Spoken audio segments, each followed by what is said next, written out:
morning, everybody, and welcome to another edition of Coffee and Football presented by Rick Valbro and Austin Underground. I'm your host, Blake Monroe, where I'm joined each and every day by Bobby Burton and Jerry Hamilton.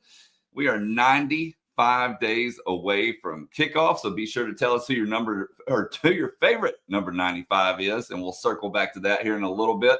We got a lot to talk about. Bobby, you're obviously at the SEC spring meetings, so I'm going to let you start with that. They unofficially kicked off last night. Greg Sankey took about an hour of Q&A, the commissioner of the SEC. And I tell you what, it was contentious at times from a couple of reporters that were questioning him around the automatic qualifier berths as it related to the college football playoff. They talked a little bit about the possibility of a 9-game schedule.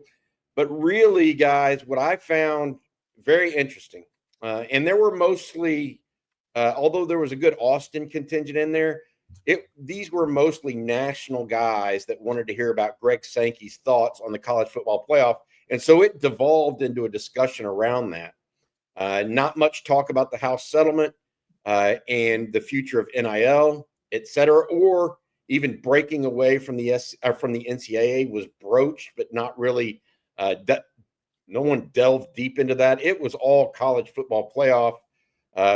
And I'm here to tell you that I think college football, at least the college football playoff, is a total mess right now, like an unquestioned mess.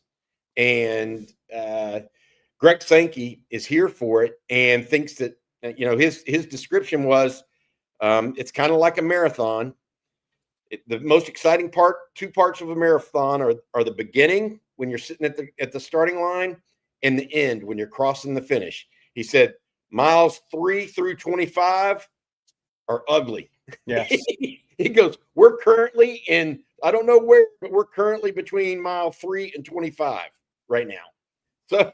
So that it is an ugly situation in college football. One of the things that happened that he was particularly miffed about a week ago, the ACC and Big 12 put out a joint press release calling the SEC's and Big Ten's demands for a 4 automatic qualifier bid unreasonable.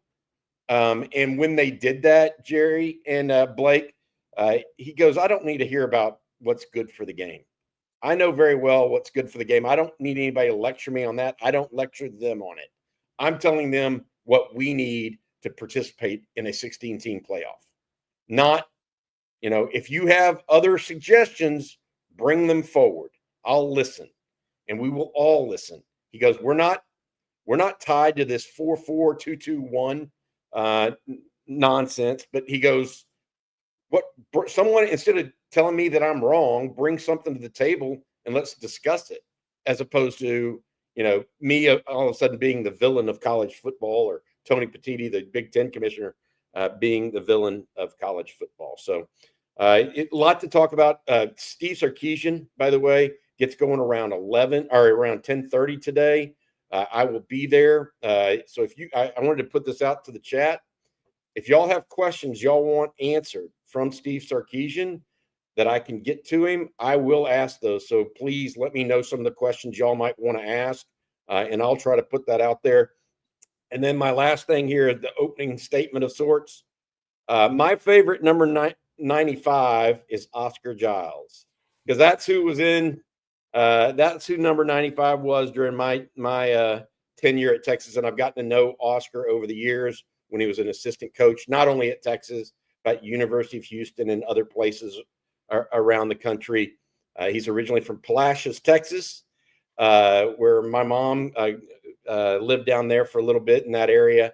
So Oscar Giles is my favorite number 95. Alfred Collins, Aaron Lewis was another one. Poona Ford, most recently, maybe the only 5'11" defensive lineman I think I've ever seen in the NFL to get to a second or third contract. But a lot of number 95s as well. So it should be a good day here in Destin. A lot to report on and talk about. We'll have you Steve Sarkeesian's press conference, by the way, here on TexasFootball.com immediately after its conclusion. I was going to follow up with that. My favorite 95 is obviously Puna Ford, because any defensive lineman that gets called for holding is going to get a special place on a list because that's unheard of. But on Sankey, yeah, I loved what he. One, it's part of public negotiations, right? If we're going to have 9 SEC regular season games, pay us. If we're not going to have an SEC championship game, pay us more. On and on and on. He is taking care of the SEC, which is his job, is to make sure the SEC remains the number one conference. And what I do think we're headed to 2 super conferences long term, but the number one conference. And when he says, like what he said about the Big 12 and ACC, 100%. They don't bring in the revenue. They don't have the TV screens. I mean, they don't. They're hoping. I think part of what Cody Campbell's doing is trying to ensure that when this thing moves to 2 super conferences, he's done enough that Texas Tech is in one of those 2 long term. I think that's what his end game is. But as far as the Big 12, getting 2 automatic, man, look, where's your TV sets? How much are you bringing to the table? You have to bring enough to the table. And so I agree with Sankey on this, man. If there's 2 teams that are worthy, there's in the top 16 of the rankings, then there's 2 teams that are worthy. But the guaranteed, where's your TV sets? Where's your viewership? Where's the money that you're bringing into this? Because that's part of it. And I think that's the SEC and the Big Ten have massive advantages there. And that is part of the equation. Now, the ACC has 2 teams in the top 16. They have 2 teams in the top 16. But I don't think it necessarily can be guaranteed. I think 4 guarantees for the SEC, 1 guarantee for the Big 12. And if you have a second team that's better than the 5th or 6th SEC team than you do in the rankings. But I think that's the way it should play out. We were talking before the show. I also think an interesting little twist to this would be if the Big 10 and the SEC went to the Big 12 and ACC and said, all right, you want 2 teams in? We'll have our 4 automatic qualifiers. And our team ranked 5. Instead of having an SEC playing game, we'll play your number 2 in the Big 12 winner gets in. Be like an NCAA, almost like a play-in game in the NCAA March Madness tournament. But not, obviously it doesn't do it by conferences, but just, hey, you want 2 in? Come beat our number 5. Earn it. I think that's an interesting twist. It would have that would get a lot of attention and viewership. Yeah, they want 3. The ACC and Big 12 came back and said, okay, well, if y'all get 4, we want 3. No chance. Yeah, that's so what Sankey said is right now, the problem is if you go to straight seeding, okay, 1 through 16, as opposed to this automatic qualifier model, Sankey says the problem with that is that means that there's no reason for us to go to 9 conference games because if we do, we're beating up on each other since we're the toughest league. So y'all value losses in the final column more than you do wins. I mean, he goes, that's clear as day. If someone is 11-1, they're getting in over my 9-3 team, even though your 11-1 team didn't play but 1 ranked team all year. He goes, that's not right. And it's been proven the fact, okay, as you get down the rankings a little bit. They're looking for less losses, okay? The number 2 thing he said is, look, in the last 10 years, guys, the SEC would have gotten 5 teams in. He's actually saying, I only want 4 guaranteed, okay? So, he's giving a little bit on that. And there are some of it, he said, in his athletic director room when he goes to meetings that think that the SEC has already given too much in this category. There's that, but not allow if losses are going to be the big thing, he doesn't want to sit here, Jerry and Blake, and have a 9th SEC game. It makes no sense. Then he can't have a interconference schedule where he's playing the Big Ten. They want that in the future. They want a scheduling matchup to make a lot of money, basically. And then also, if they don't do the 9-game conference schedule and they don't get the 4 AQs, then they can't do the 3 versus 6, 4 versus 5 play-in game instead of the SEC championship game. So there are a lot of aspects to this that revolve around getting those 4 AQs right. There's some other ideas out there that I think are going to percolate. One of them might be not only having interconference games between the SEC and Big Ten as an interconference, but what if the SEC, besides the Big Ten, also had one with the ACC or Big 12 every other year, right? And so those two all 4 conferences, and the Big Ten did the same. All 4 conferences then are interspersed at some level. I think that makes a lot of sense, but we haven't gotten there yet. And the reality of it is, he's right. I mean, it's like a marathon. You're really excited at the start that we're going to change this college football playoff format, and it's going to be bigger and better. And then now we're in the messy part, and we ain't seen the back end, the last mile of the marathon where you're getting ready to hit the tape. It's in that middle section where it's ugly. It's where you start wanting to walk instead of run, right? About mile 13. Yeah. Not that I've ever done a marathon, but that's how I would feel probably. All right, before we move on, Bobby, will you tell everyone today about Austin Underground? Yeah, absolutely will, Blake. Thank you so much. And thank you to Rick Vavro and our friend over at Austin Underground. He and his team have been specializing in difficult commercial installations since 2004. The team's engineering background gives Austin Underground the ability to perform work other firms often consider too risky. You see those big buildings going up downtown. A lot of work has to be done underground to make those buildings safe. And all of that, his team's engineering experience allows for that. They also specialize in seamless communication, budgeting, staffing, and top-notch trade partners. Most importantly, they produce solid quality work each and every time. That's Austin Underground. Also want to remind you, out in Jonestown, Rick has a bar called the Lone Star Bar out near the lake out there. Come visit him. He hangs out there every so often, and try to have a cold one on him, maybe a flight by Yingling or something like that he has out there, and enjoy yourself out in Jonestown. Well, the next thing we need to talk about, fellas, baseball, softball, golf, all making moves this week. We can start. Actually, let's start with softball because I just have it queued up here to make it easier on me. But they're having a send-off today, 11:45 at McCombs Field, free admission, complimentary parking. And then first 250 fans will get a limited edition poster. Again, that is this morning at 11:45 as they head to the Women's College World Series there in Oklahoma City. And then, of course, the big news yesterday was baseball. Texas, we knew was going to host. The Austin Regional is now set. Texas, of course, being the number 1 team in that regional, the number 2 seed overall, followed by 2 UTSA, number 3 Kansas State, and number 4 Houston Christian. And kind of Texas bucking the trend a little bit and playing that first game against Houston Christian. Sloth says he likes to play the first one when they're hosting so he can see the other 2 teams afterward to know what he's preparing for. So that will take place here on Friday. Hey, the game's on Friday, Blake. What is it? The 11 o'clock game? Yes. Okay. It is 11 o'clock on Friday. Hey, Blake, obviously Houston Christian, not a great offensive team. Huge advantage Texas there. UTSA is a quality team, though. Yep.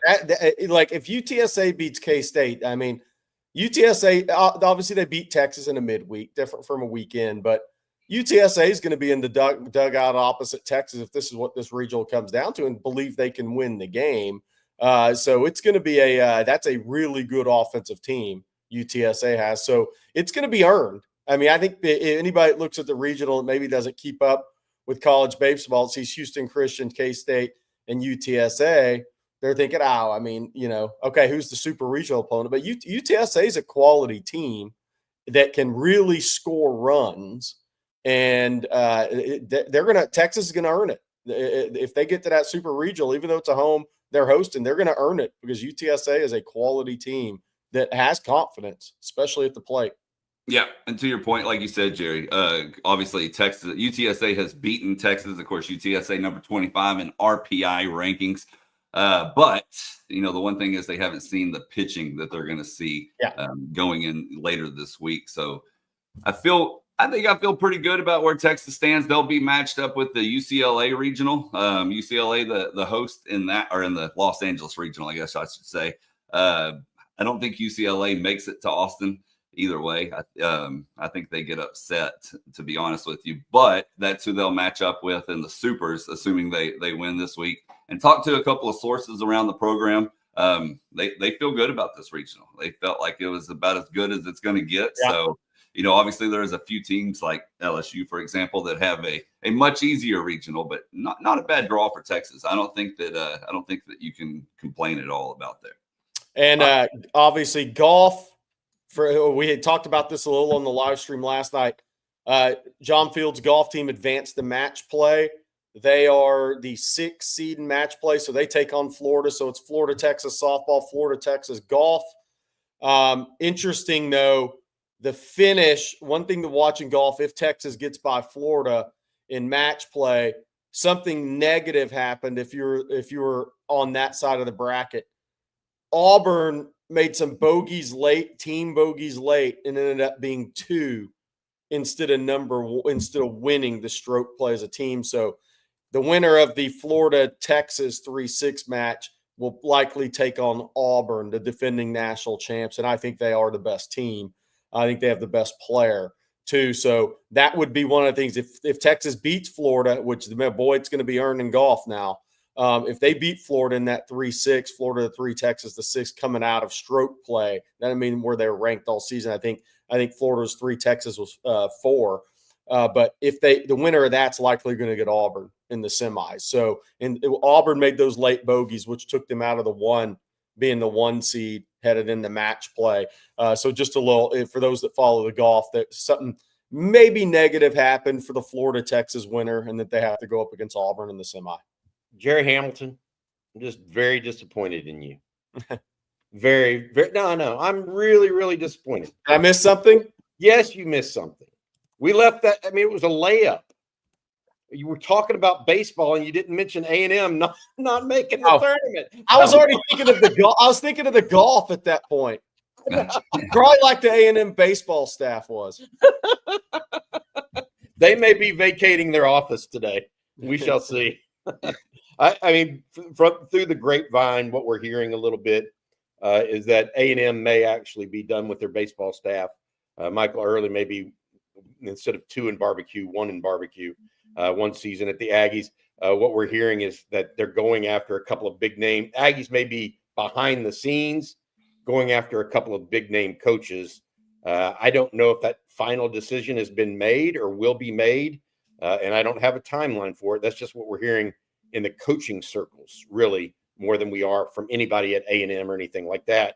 But a couple of coaches have been mentioned as have heard from, or their agents have been reached out to, that sort of thing. One of them is obviously Tony Vitello, the head. I think we lost Bobby. I see that's what happens when you talk about the Aggies too long. Freeze up at the plate. I was afraid it was me, and I was like, wait, I see Jerry still moving. That's what you get, man. If those A&M conversations go on more than a minute, your computer's going to freeze. It's just the way it goes. I think Jenny froze his computer. For not taking, I think she was getting back at Bobby for not being on the trip. That's what I think. B2 and ATX, big name coaches like Hefner from DBU. No, much bigger than that from the 3 names I'm hearing. And if I was them, I would be happy with any of those. But I do agree, TJ, Tony isn't leaving for A&M. They are delusional if they think that. So, man, anyway. Trev Albert's got it done. He froze Bobby out. We're talking about the A&M coaching change. All right. Oh, man. All right, Bobby. Jerry, Bobby's back. Where did you talk about A&M too long? Your computer's going to freeze, man. I'm telling you. Is that what happens to you? I still can't believe I set. I mean, Jerry was set up. He all he had to do was knock down the spare. I was in golf mode this morning for some reason. I missed Somebody's it. wanting to go play some golf, maybe. It was teed up and you missed it. Yes. Speaking of golf. All right. Well, let's talk recruiting a little bit. There's been an interesting development there. Jerry, why don't you tell folks about it? Yeah, not unexpected. We just didn't know kind of the date. But this is Richard Wesley, the 27 reclass to 26, the edge prospect out of Sierra Canyon there in Chatsworth, California. He will officially, he's an Oregon commitment. We'll get to that in a second. Why I believe that's not really worth much right now. Well, it's worth a lot, but not, we'll talk about something else. All right. But Richard Wesley will officially visit Texas June 20th through 22nd. What does that mean? It doesn't mean a ton because I think this recruitment's going to play out a while. He's also scheduled to visit Ohio State officially for the Texas game. So this is not a summer final decision recruitment. This is one that's going to play out into the season. And, A&M may also get an OV. Obviously, Oregon gets an OV June 6th through 8th, which they'll be trying their best to shut down the recruitment. But in my years doing this, cannonball into the pool commitments are not generally a player's last commitment or final commitment. So the way the commitment went down with him and Joe Z and Dan Lanning doing a cannonball into the pool up in Eugene, that's normally how recruitments finish in this business. So we're waiting to see the final ceremony for Richard Wesley. So the odds are good for Oregon that this is a final decision when he cannonball into the pool. So we'll see on that. But Texas, look, he made an unofficial visit in the spring. Loved it. Came with his father and his defensive line instructor. Had a great visit. Texas immediately was in there. The D-line instructor kept telling on Texas football, yep, he's going to officially visit. We're waiting on the date. And that was going to play out a while. So, again, this adds to – I just posted a story on TexasFootball.com. The official visitors were 54 right now, and that's without Derek Cooper's date. That's without Tyler Atkinson's date, which Atkins is a long shot. I just want to throw that out there. A couple of those guys will peel off and won't visit. They'll commit other places, and Texas will focus on some other guys and maybe even cancel a couple of visits. So I expect that OV list to end up around 52, 53, 54. It's not going to go up to 57, 58. I don't see that. 2 or 3 will peel off. A couple of guys will be added. So it'll probably fall around that 52 to 54 number. But I took a look at it by position.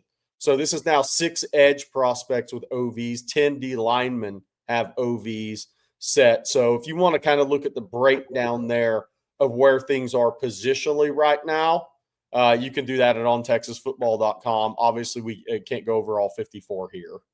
Hey, Jerry, they've done a nice job, though. I saw that list this morning when I was looking at it. They've just done a nice job of filling the board with elite players. I mean, even better than they have in previous years, in my opinion. And I'm not saying they're going to end up with the number 1 class because that, it doesn't mean this is going to have the same cause and effect.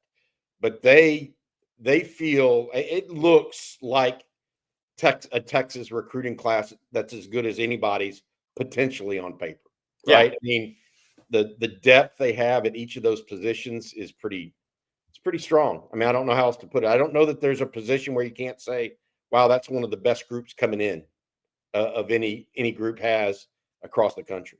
Yeah, absolutely. I mean, if you just look at defensive back, if you just say, all right, Yaheem Riley's committed, Hayward Howard's committed, and we list Jermaine Bishop as an athlete, so half a receiver, half a DB until that thing plays out with him.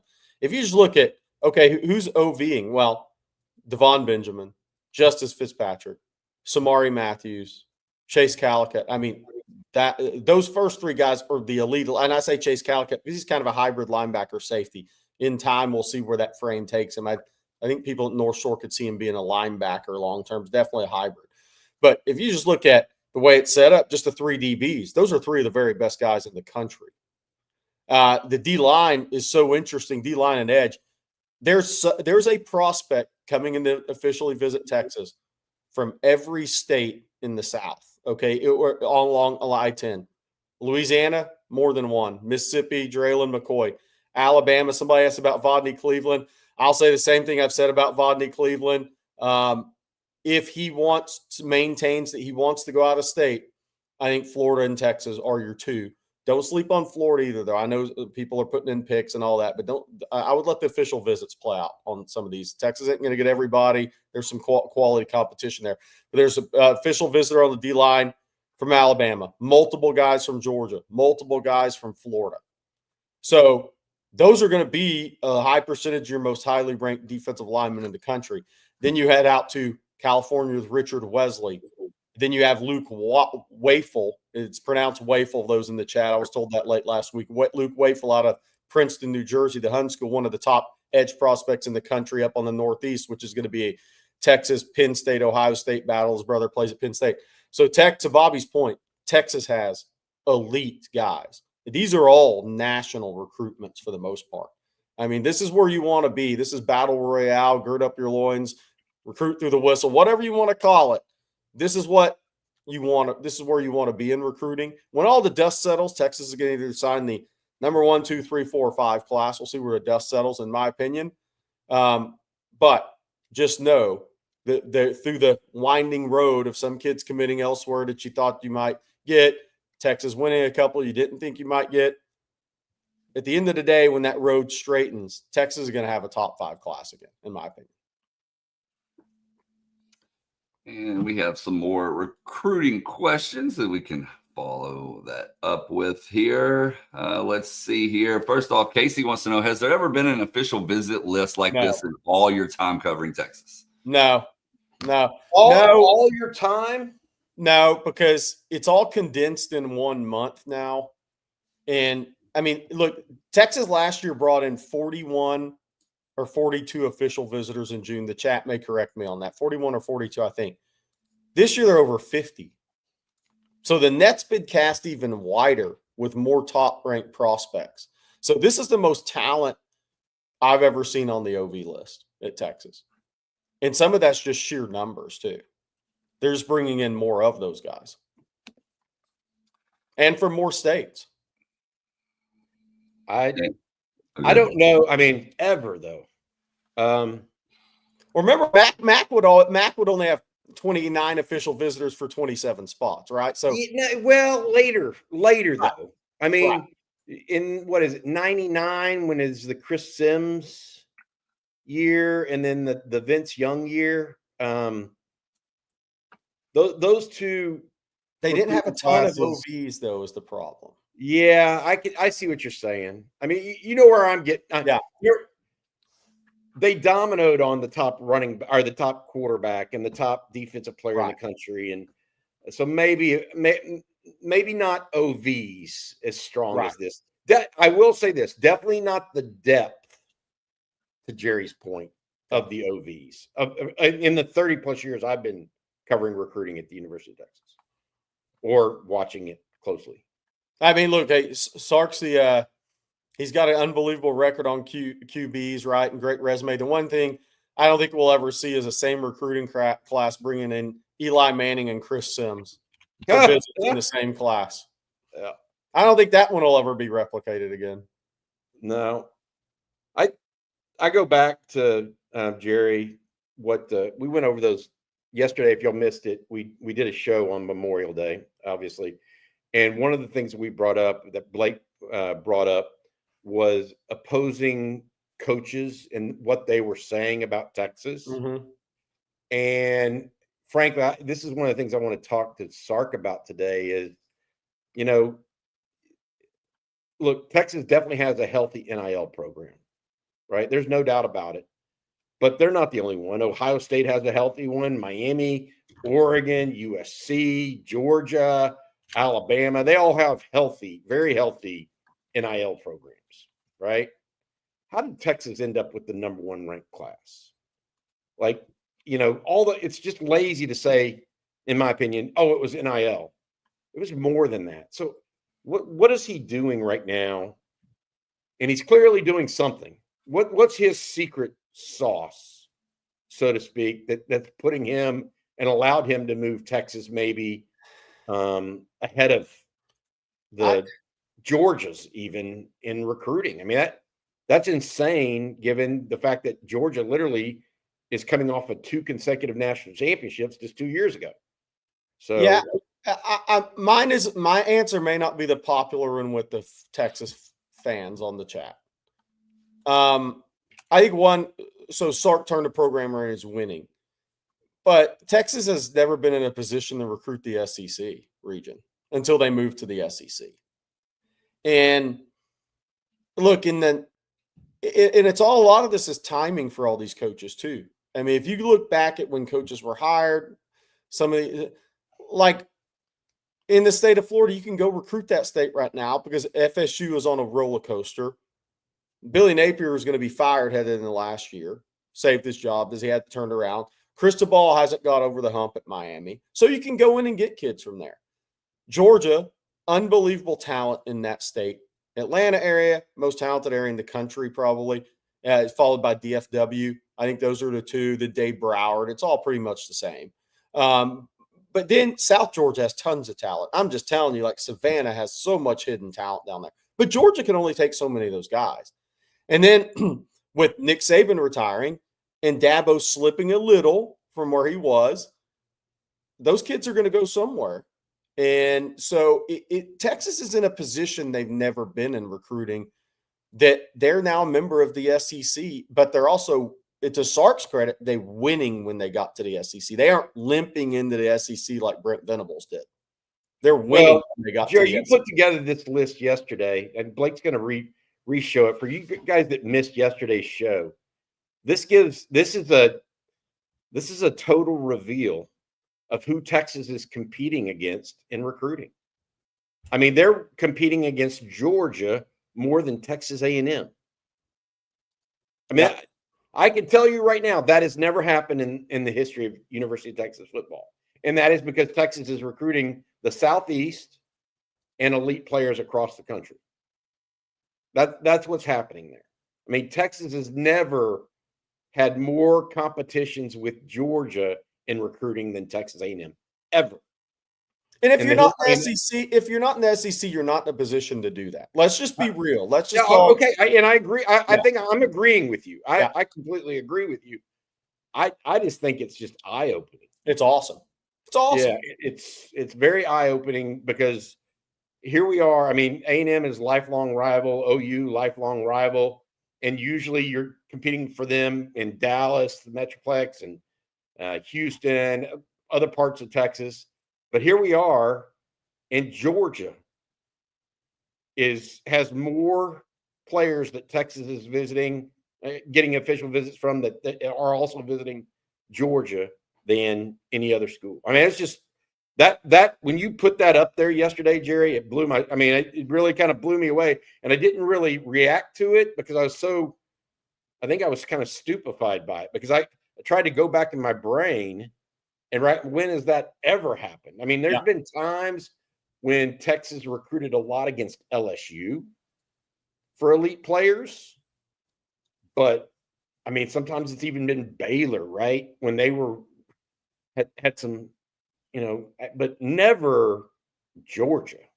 I mean, not to my knowledge. So look, and this is to Sark's credit. Like I said, it's timing when a lot of guys get hired, and we can go through a couple more that were timing that you can look at in history. But even if Sark got to Texas at the perfect timing, he still has to take advantage of it. Jimbo and A&M didn't take advantage of their years in the SEC while Texas was over in the Big 12 struggling as a program. You have to take advantage of your timing. And Sark, to his credit, knowing who to hire on his staff, obviously with the move ahead of time to the SEC, making great hires on his staff, putting all this together, putting the program together, BB's in the box, whatever you want to call it, from CDC in Texas. But Sark, you have to take advantage of your timing when you have it. Like when Urban Meyer got to Florida, Bobby Bowden was long in the tooth. Miami had all their issues, but he had to take advantage of that. And he did. And he won 2 national titles. When Florida State was kind of going through their process of change and Miami was a mess, you still have to take advantage of your timing. I mean, when Nick Saban got to Alabama, he had to take advantage of that timing of Mark Richt not being able to get over the hump so he could go in and win those key recruitments in Georgia. And that's before Dabo kind of built Clemson. You have to take advantage of your timing when you get really good timing. And so I want to make sure people know what I'm saying. Sark has done a great job. He came in at the great time, but you still have to take advantage of your timing, and he's done that. Now, at the flip side, he got to Texas at the right time. You could argue Mac Brown came to Texas at the right time. Because I would definitely argue that. I would definitely argue that. Yeah. So you can if you come in with great at the right time, you still have to take advantage of it. And Sark has maximized so many things since he got the job at Texas. Obviously, the final hurdle is to hoist the winning national championship trophy. But all you can ask for a coach when you hire him is take advantage of that opportunity. And he's doing it, and he's dang close to maxing the whole thing out. I'm here for it. Let's max it out. Why don't we? Let's do that. All right, guys. Bobby, if you would be so kind as to tell everyone about one of our other sponsors today in Vaughn Lane, I would appreciate it. Yeah, absolutely. Vaughn Lane is a new way to travel if you're going between big cities in the state of Texas. That's Austin, Houston, Dallas, Fort Worth, San Antonio. Vaughn Lane is your solution. Just sit back and relax. They'll allow you to not worry about. You can either sit back and relax, or you can do work because they have power strips and power cords at every seat. You can lean back. Also have a desk there as well in front of you. Anything and everything you want your trip between major cities to be. You arrive at a luxury hotel terminal, so there's no TSA lines, no long-term parking lots, just a seamless boarding experience that takes minutes, not hours. While you're unplugging or powering through, the Vaughn Lane team is monitoring traffic in real time, using smarter routes and efficient detours to keep your trip smooth and on schedule. Now is the perfect time to plan for your fall travel. Booking is open through September, so whether you're headed to a college football game, a weekend getaway, or a business trip that needs to be done right, Vaughn Lane makes the journey part of the reward.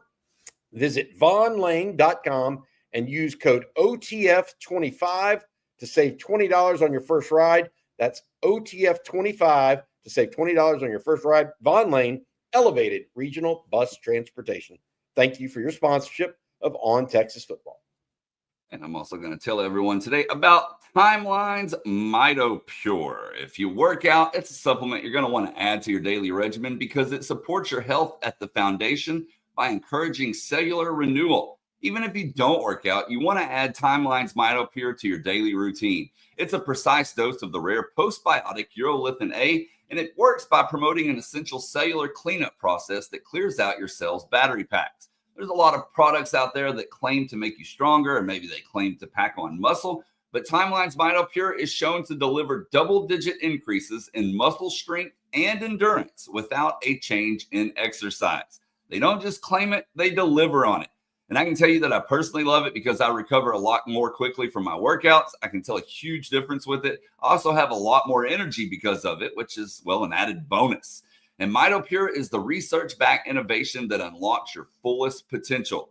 Awaken the strength, power, and resilience already in you with the first and only supplement that's clinically proven to rejuvenate health at the cellular level. And right now, Timeline is offering 10% off your order of Mito Pure. All you have to do is just go to timeline.com/ontexas. That's Timeline, TIMELINE.com/ontexas, and take advantage of that 10% off offer. Well, let's jump to some questions. We got some super chats as well. Trace Little, also want to say thank you for your super chat. I put it up earlier while the guys were talking. And let's go over to Mike Gosnells now. Mike says, good morning, gents. I'm tuning in from the golf course and trying to find the ball I sliced into the woods. This question popped up into my head. What was the recruiting/evaluation process like pre-huddle or YouTube? Great. Much better for Virginia Tech. Yeah, I was around during those times before there was a YouTube. Man, before there was an internet. How about that? Yeah. it was a lot of stringing together of various sources. So, for example, you would hear about a player in the Houston Chronicle, and basically your coaches would go out to those schools and canvass schools around the state and look for every single player. So back in the day, high school coaches were trying to make 7 to 10 school visits a day. So they were lining them up at 7 a.m., going to the next school at 8, and trying to see all these different players. And it was difficult. They also back at that time had 16 millimeter film or 18 millimeter film that you had the big round thing that would play on the projector. When I went to Texas, they literally had just moved to VHS. And so some schools, especially those in West Texas and East Texas, still had the large reel of film. And so a coach, Johnny Mize, one of the defensive line coach at Texas at the time, would come in with a stack of like 6 different reels of film, like true film, that we had to convert to VHS, that then they could go look at it. It was cumbersome. It was a lot more difficult to find players around the country than it is today. Now it's just a click of a mouse away. Before, you could hear about some player up in Virginia, but it may be 2 months before you got to see anything on him on film. And by that time, to Jerry's point, he might be committed to Virginia Tech, and his name might be Michael Vick. Yeah, I was going to say, it really, to me, YouTube and Huddle, it made your blue blood programs even better, because the hidden gems were uncovered by somebody else, not necessarily them. And then they just had to come in and do the recruiting work. Virginia Tech and Virginia's programs were crushed, in my opinion, by YouTube and Huddle. Yep. Because that was one state where, Beamer signed, 20, 30 NFL guys over the years that weren't going to be ranked high, that weren't going to be seen by the Penn States and Ohio States of the world back in those days. I'll tell you the other program that really, I think some of it was also timing. Miami took a hit. And now they also fell way behind in the facilities race at the same time. But YouTube, Huddle, 7-on-7, all this kind of happened along the same times. In Miami, if you watch any of the old 30 for 30 documentaries on Miami, those kids never took visits anywhere else. Maybe FSU, but it's not like they were going out on an SEC 9-team tour with a 7-on-7 team. And it's not like their video was out there for everybody to see. Bobby, there were still, even in Miami, there could be a kid at one of, not named Northwestern, Central, or Booker T. Washington at one of the other schools that was a tremendous player that nobody really knew about. Those days are gone in recruiting. So for your schools that could, in the state of Mississippi, you can't hide guys like you could back in the day. It really hurt those schools, and it helped the blue bloods and the big schools, because all they had, the work was done for them. All they had to do was come in and do the recruiting part. It's changed a lot. I think that you can be better at recruiting now or evaluating now than you've ever been able to in the past. The proliferation of Nike camps, those really got started in the 90s. Yeah. You should be better at evaluating talent now than ever before. Yeah. Theoretically. Next super chat comes from Jeff Carey. Jeff, thank you for your super chat. Says, if the athletics program has to pay the $21 million to the whole program's players, where is that money coming from? Then he says, UT Athletics had a $5 million profit / NOI in 2024. I must be missing something. It's actually going to be $30 million all in if you include scholarships. There's ways to deal with that, I guess is the best way to put that. I feel strongly that that is a managed number, I guess is the best way to put it. If you've ever been ahead of a organization and are able to manage the books. Sometimes you manage them in such a way that you manage them down. I think that Texas has the funds, and I want to say this. I mean, Texas, if you think that's a big number to Texas, it's not.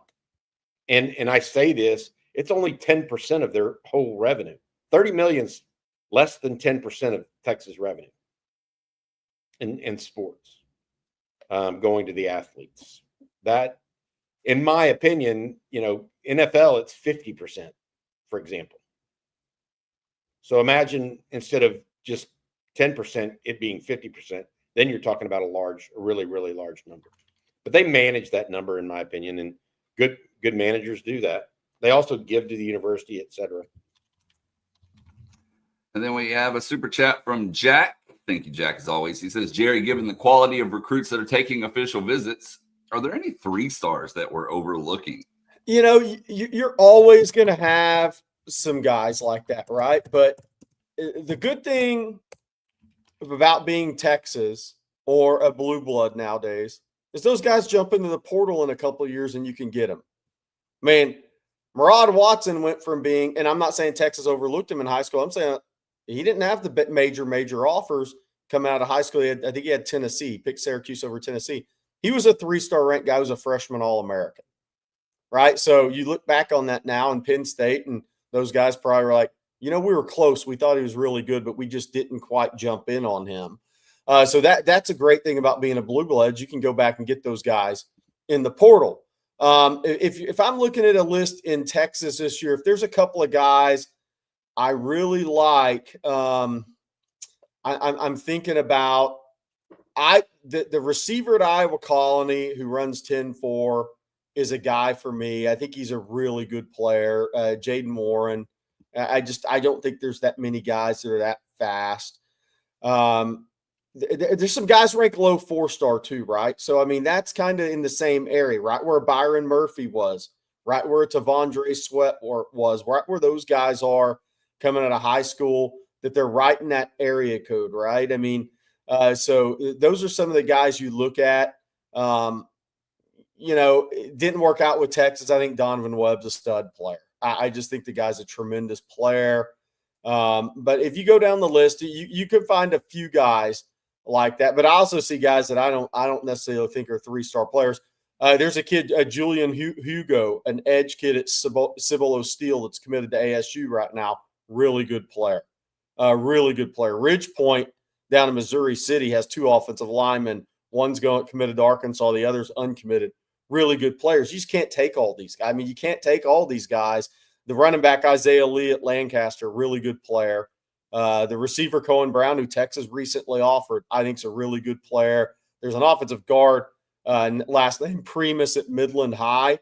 I think he's a really good player. He's not going to be ranked that highly. So there's a lot of those guys, and that's why Texas and Florida are producing the most NFL talent, because they have a lot of 3-stars that hit, because there's just so many prospects. All these guys can't be ranked high. Some of these 3-stars in a Texas or Florida, Bobby, if they were in different states, they'd be ranked 4-star prospects. Just the reality of it.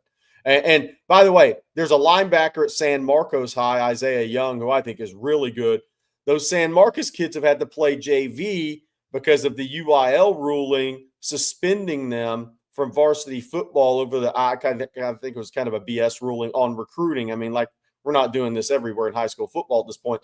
So there's a couple of kids at San Marcos, a receiver and a linebacker, who are playing varsity football for the first time this year. Those guys have a chance to blow up their senior year.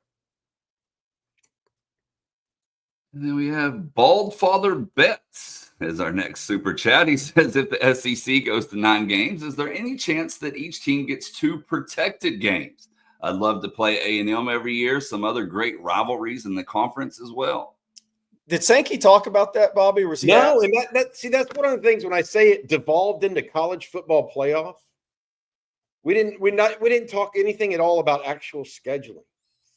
So I think there needs to be more than 1 protected game. I mean, I think A&M, OU, and Arkansas need to be protected games for Texas. Yeah. But, if y'all missed the open in this, and I'm sorry, I'm here in Destin, and last night we heard Greg Sankey, and it just, Jerry, they didn't talk any at all. I was really disappointed, but the reason why, I think, and while there were some Austin area guys in the room last night, so I'm not saying it was all national guys, but the national guys really honed in on asking questions as it relates to the automatic qualifiers, the college football playoff, why Sankey thinks the way he does about that.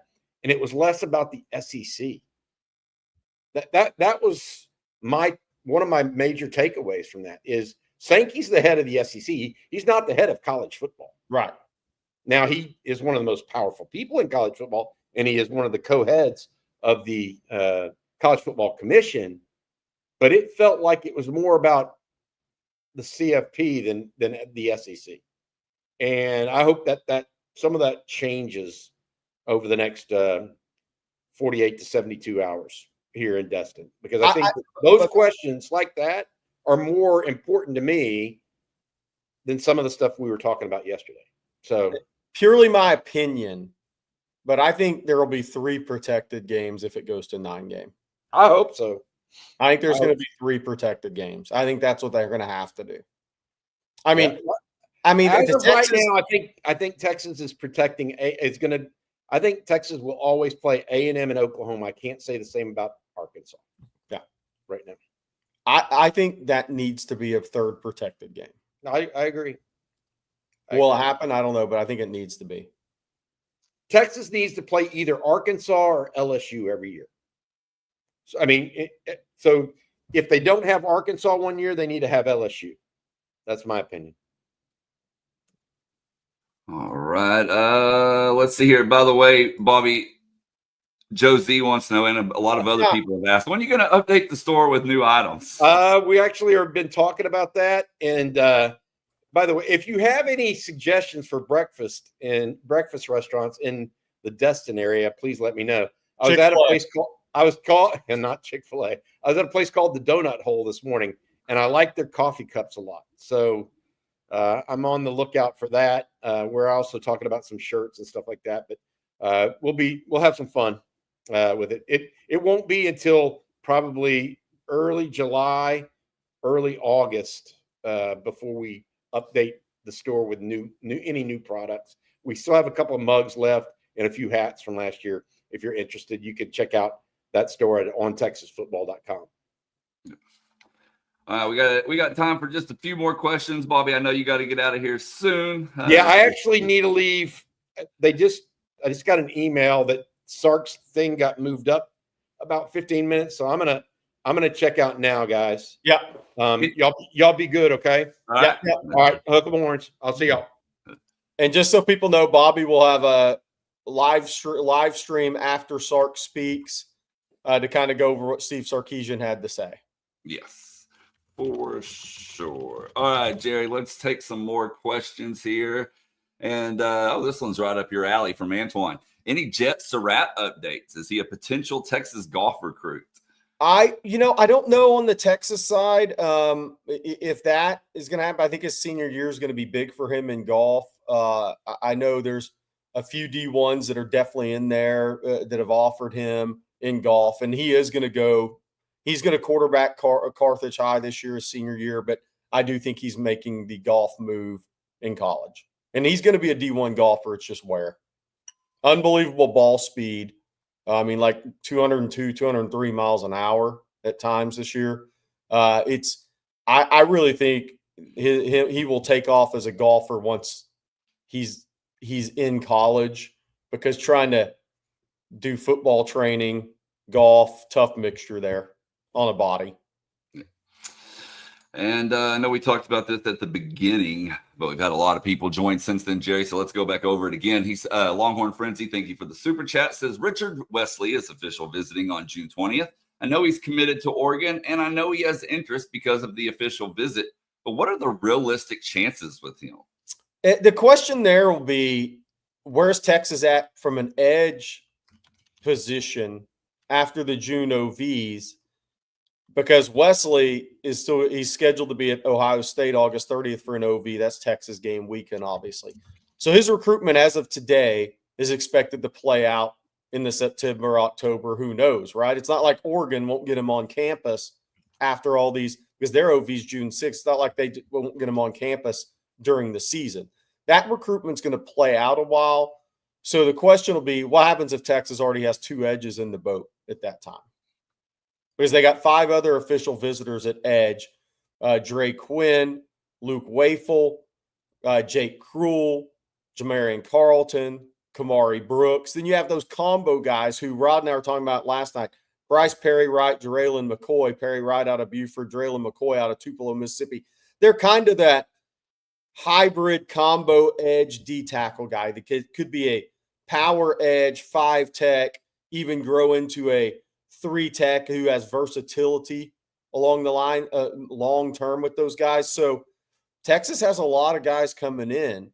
The question with a Wesley recruitment will be, if that thing carries out in the October, November, is Texas still a player in it? I think the way the edge board shakes out, the edge position shakes out after the June OVs is going to tell that story. And Harrison Yeah, Saunders. Texas loves him, but it's a lot of the stuff is timing and how the dominoes fall. Harrison Saunders wants to know, is the lineman from Hawaii coming for a visit? Malachi Lee, absolutely. Johnny Nansen and Flood went out to see him. I think he just changed his OV date to June 6th. I think he's a tremendous player. Tremendous. He's just not a kid. Look, he's not a kid. Turn time's the same way. They don't put out like 9 minutes of huddle and are not out there on social media necessarily promoting themselves. So sometimes those guys don't get as much attention. Malachi Lee is a tremendous player. If you're Georgia and Texas, you don't get on a plane and fly to Honolulu to see an offensive lineman unless you think they're a very, very good or great player. Because think about all the other linemen that they pass up that they can recruit before. I mean, especially think about Stacy Searles in Athens boarding a flight going to Honolulu. You don't do that unless you think a guy's a great player that you recruit, because there's a ton of talented offensive linemen in the Southeast region that you're flying over, a lot of them, to get to Honolulu, Hawaii. So these schools think this guy's a big-time player. Yes, he's scheduled to visit. I think Michigan, Texas, Georgia, and Alabama are your 4 for him. They recently knocked out USC and BYU. We're kind of told behind the scenes that was going to happen, but I couldn't confirm that, and he finally put that out. But it's headed to SEC versus Michigan for Malachi Lee. Very similar to Brandon Baker's recruitment from a couple of years ago that ended up being SEC versus Ohio State. See which way it goes. Now we got time for just a couple more questions, but before we get to those, I'm going to tell everybody one last time about Austin Underground. Rick Vavro and the folks at Austin Underground have specialized in difficult underground installations since 2004. Their extensive engineering background gives them the ability to perform work that many other firms consider too risky. They offer an end-to-end client experience that includes seamless communication, budgeting, staffing, top-notch trade partners, and solid quality work every single time. If you have a commercial project that needs a best-in-class solution, contact the folks at Austin Underground. We want to thank them for sponsoring every Tuesday. And as I said, Jerry, we got a couple more. Well, actually, we got a super chat that just came in. So let's jump to it. Eric Mitchell, thank you, sir. Says, not sure if it's already discussed, but it seems like the confidence around Finley has improved. Has anything changed for this legacy recruit? I think people are getting out in front of their skis on that a little bit.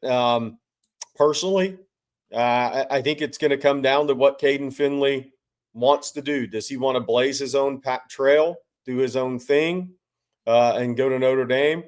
Or is he, over time here, as this thing gets closer to decision, is he going to end up following in his father's footsteps? Because I know at certain points of this recruitment, it was option 1.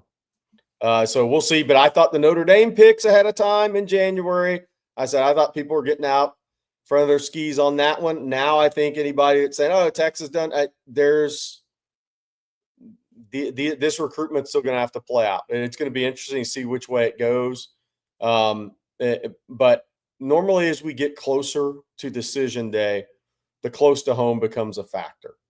Do I think Texas is now a considerable leader over Notre Dame? I do not. Do I think Texas can win it? Yes. Do I think Notre Dame can win it? Yes. But I still think there's meat on the bone in this recruitment. That's one thing I would say. All right. Well, let's see here. Sarah wants to know, who's your surprise team in SEC Great. football That's a great this question. season? Florida, Ole Miss, Bama, Aggie. I mean, if Bama went 10-2 and made the playoffs, smooth. I see smooth in the chat. I don't think that'd be really like a surprise. No, I agree. They have a ton of returning talent. It would probably be a surprise if they didn't make the playoffs back-to-back years in a 12-team playoff. Florida, if Lagway's healthy, but they're getting a lot of attention. Like, it would be funny. Ole Miss went all in last year, and this is the year they made the playoffs with a less experienced quarterback, maybe not the team that was as portal dominant as the last one. I kind of wonder that the one I watch, because I just think the guy's a tremendous player, is Lenora Sellers at South Carolina. That's going to be my pick. If he makes a big move, if he makes a big jump as a player, and South Carolina can put enough pieces around him, which I'm not sure they can, that could be kind of your surprise team that ends up in the playoffs, because they were close last year after they beat Clemson. He's a potential true difference maker. Can they put enough pieces around him is the question. And I guess, could Oklahoma be that team if they go 9-3? I mean, could Oklahoma be that team? They're set up to be the surprise team. And lots on John Mateer on his shoulders and on the offensive coordinator's shoulders there. But if you're looking at for a team that maybe is not the one that anybody mentions, it's South Carolina, because they have a potentially great quarterback, a difference maker, if they can put the pieces around the guy. They lost some key pieces around them last year. That back half of their schedule's loaded. Be my only concern. Yeah. Well, and the pieces, as you said, but yeah. All right, let's see here. Let's take this one from Jack. And Jack says, Bobby, Jerry, well, we'll say Blake, Jerry, we hear a lot about what Arch can do versus Quinn, but are there things that Quinn did better than Arch? He says he guesses no. I actually have an answer for this, but I'm going to let you go first, Jerry. Well, Quinn is really good at getting the ball out quick from different slots, right? So he made a lot of just plays in the short, intermediate passing game that I think are high level time throws. And he could change his velocities really well. He could change his slot and his arm angle. He could just get it out as quick as he needed to. He was really good in the screen game throwing it. I think Quinn is elite right there. And because Arch has always been a guy that's pressed the ball down the field, doesn't mean he's not good at it, but look, he's a guy that throws it down the field at an extremely, extremely high level. So is he going to have as much of that timing, because they played in different systems in high school too, right? So is he going to have that same timing early on that Quinn did in the short horizontal passing game, screen game? We shall see, but Quinn was very elite in that regard, in my ability. Yeah. And what I was going to say, mine's actually off the field, Jerry. I spoke to a player, well, probably about a month ago, and I asked that same question, kind of comparing the two, and they said where Quinn was so good was in film study, and how he would get up on a board and, just go crazy with the dry erase markers showing you things. And he said he's never played with a quarterback that was able to see certain things and break it down for people the way that Quinn did. He said it was just completely a different level than anything he's ever seen. And that's a big part. I mean, look, Quinn still was year 3 of the system. And playing in that system on Saturdays. So that's a lot of experience within the system and being able to put it on the board and talk about it. For sure. He made a lot of pre-snap reads that were pretty strong as he got more experience. Yeah. And we'll close with this one, Jerry. Burn Orange Horn says over under 5 stars in this class if he set it at 4.5. Well, experience says take the under by 1, at 4. Yeah, that's a 5's lot. a lot in the class. That is a lot. Because, well, the other thing is the recruiting rankings aren't final until January. Good So point. that's the other thing is so you're kind of projecting out who could be a guy that could end up being a 5-star prospect that when he commits to Texas isn't. But I think 4.5 is a great number. I'd go 4 slightly under, but I could be wrong. It could easily be 5. You know. All right, well, that's going to do it for today's episode of Coffee and Football, presented by Rick Valro and Austin Underground. We want to thank them, along with Vaughn Lane and, of course, Timeline, for sponsoring today's show. Thank you all for tuning in for the Super Chats. Be sure to head on over to ontexasfootball.com. You can get your questions answered there around the clock. And if you're not a member, use promo code OTFOG when you sign up. It'll save you a little bit of money, and you can get an annual subscription for just $49.95. And then, as Jerry said, Bobby will be back in a little bit to tell you all what Sark had to say as well. So, we'll have recruiting breakdown later. Rod, Aaron Hogan, Jeff Howe, I think, have the live stream tonight. So we got Sark reaction to that press conference coming up. We'll have recruiting breakdown. Jeff, CJ, and myself early this afternoon. That won't be live. We're going to tape that, and then we'll have live stream tonight. And if anything breaks, we'll have that too. all right. And be sure to hit that like and subscribe button, ring the bell so you're notified anytime we go live, post content, whatever it may be. And that way you don't miss a thing. And for Bobby Burton and Jerry Hamilton, I'm Blake Monroe, and we'll see you tomorrow morning.